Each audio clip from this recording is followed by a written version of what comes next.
I picked up Dark Souls in a Steam sale all the way back in 2013, and it spent over a year and a half just intimidating me before I actually worked up the courage to play it. In case you're unfamiliar with it, Dark Souls is an action RPG by the developer From Software, and it's infamous for its uncompromising difficulty. I've found it challenging in my 70 or so hours of playing it so far, but what actually stands out to me the most is what a great job it does of teaching you how it works as you play. In this first of 2 episodes on the game, we're going to be taking a look at the Undead Asylum, which serves as the game's tutorial. After you create your character and watch the intro cinematic, you find yourself locked in a cell. An unknown figure drops a corpse down from above and you gain control of your undead avatar. But wait, you might say, why does my character look like beef jerky?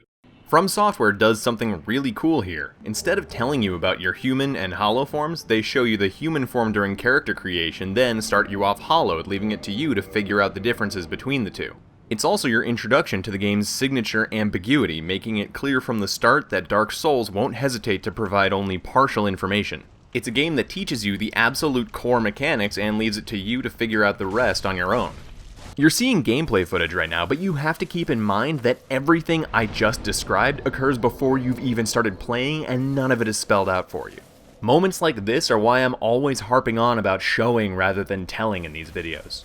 It's important that Dark Souls doesn't spend too much time on the nuances of its mechanics here, since it has a pretty unique control scheme to teach you and not a lot of time in which to do it.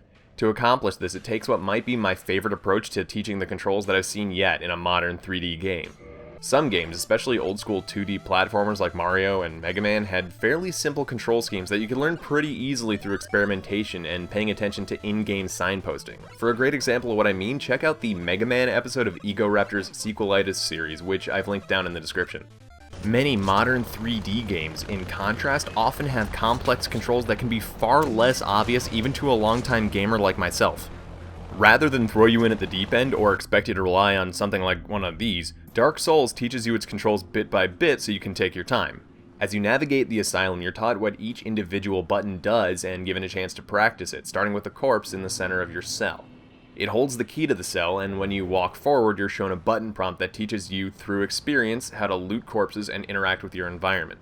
This pattern continues as you work your way through the asylum, prompted by instructions scrawled on the ground that teach you how to move and fight. You're always given the chance to apply what you're taught, whether it be by attacking a stationary enemy after you learn to swing your weapon, blocking arrows with your shield, or countering enemy attacks. God, I love doing that. The only thing it doesn't teach you, at least in the PC version, is that you need to use the left analog stick to move. This, however, at least to me, is forgivable since the game's target audience is core gamers and analog movement has been commonplace for well over a decade now. I'd wager that From Software can pretty safely assume that this, at the very least, is something we can figure out on our own.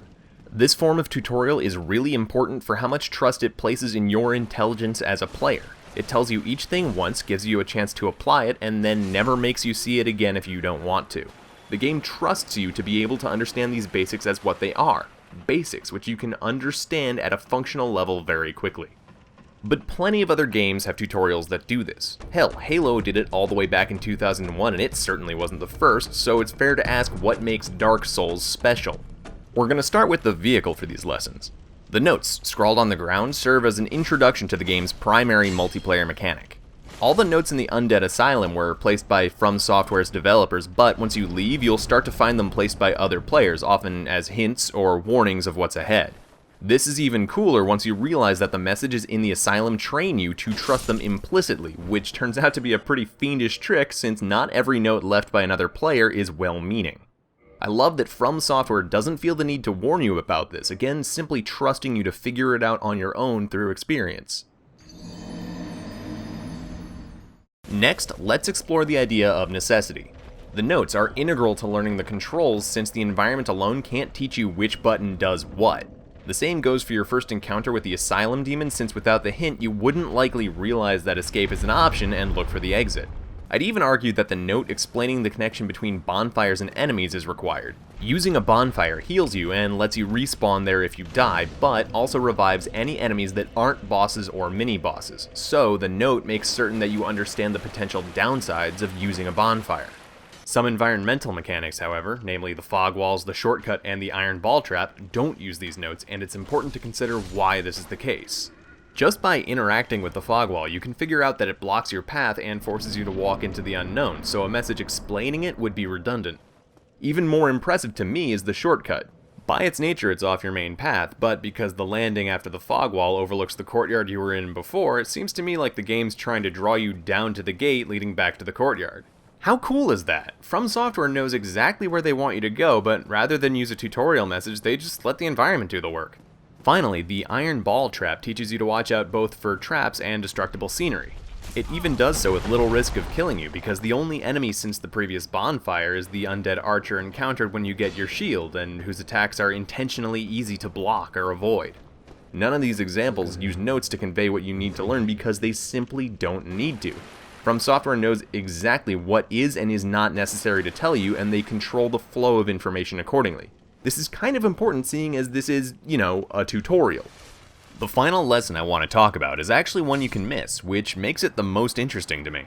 As you work your way to the second tussle with the Asylum Demon, you start to learn about some of your more situational moves. The ones I want to focus on here are two-handing your weapon for greater damage, jumping attacks, and finally the plunging attack, a move which you can only do when dropping onto an enemy. If you're paying close attention and you combine these once you pass the final fog wall, you're rewarded with an attack that deals massive damage to the boss, making the remainder of the fight much easier to handle. The alternative, simply dropping down off the platform, causes you to suffer fall damage and leaves you open to attack. This moment teaches you that paying attention and making use of everything at your disposal are rewarded in Dark Souls, while running in recklessly will leave you at a disadvantage and probably get you killed. Combat in Dark Souls is all about minimizing risk and maximizing advantage, and this boss fight is designed to lead you to this conclusion yourself. Rather than hand you the solution, the game plants the seed of an idea, and once it takes root, you get a far better understanding of the game's combat than you otherwise might. It's the essence of a show-don't-tell design philosophy and shows confidence on From Software's part as well as faith in your intelligence as a player. As a whole, I feel that the Undead Asylum is such an effective tutorial because it knows just what it does and doesn't need to teach you, culminating in a boss fight that tests you on this knowledge before the game lets you leave the nest, so to speak.